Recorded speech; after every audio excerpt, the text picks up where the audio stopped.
Actor సౌందర్య గారు మరి ఆమె ప్రమాదంలో చనిపోలేదు. హెలికాప్టర్ ప్రమాదంలో కావాలని ఎవరు హత్య చేయించారు మిత్రులారా. మరి కేసు క్లోజ్ చేసింది కూడా మన తెలంగాణ రాష్ట్ర పోలీసు వారు కేసు రీఓపెన్ చేసి ఖచ్చితంగా ఆ మరణం వెనక ఎవరున్నారో వారిని ఖచ్చితంగా అరెస్ట్ చేయాలని నేను కోరుకుంటున్నాను.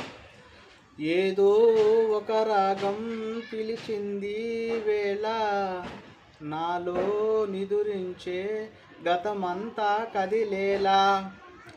నేను సౌందర్య గారి వీరాభిమానాన్ని మిత్రులారా.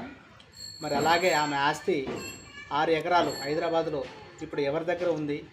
ఆ ఆస్తికి ఆ సౌందర్య హత్య చేయించడానికి కారణం, సంబంధం, లింకు ఏంటి అనేది కూడా మీరందరూ గమనించాలని నేను కోరుకుంటున్నాను.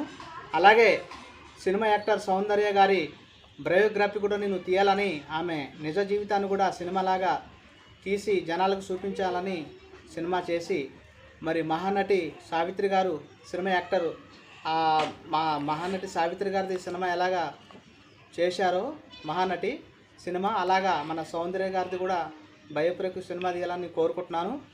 మరి నా దీక్ష తెలుసు మిత్రులారా మీ అందరికీ. ఈరోజు సంవత్సరం పూర్తయింది, 166వ రోజు. మరి ఈ నా దీక్ష మొత్తం మేనిఫెస్టోలో పెట్టాను, చూడండి మిత్రులారా. సౌందర్య సినిమా యాక్టర్ సౌందర్య గారి ఒక మరణం అది ప్రమాదం కాదు, అది ఖచ్చితంగా హత్యే. ఆస్తి గురించి, హైదరాబాద్లో ఉన్న 6 ఎకరాల గురించి, దానికి దీనికి సంబంధం ఏంటి, అసలు లింక్ ఏంటి అనేది కూడా నేను రేపు కంప్లైంట్ ఇవ్వబోతున్నాను. మా కాడ ఉన్న పిఎస్లో నేను కంప్లైంట్ చేస్తాను. తెలంగాణ పోలీసు మీద నాకు చాలా నమ్మకం ఉంది. ఆ కేసు రీఓపెనింగ్ చేసి ఖచ్చితంగా న్యాయం చేస్తారని నేను కోరుకుంటున్నాను. జై హింద్.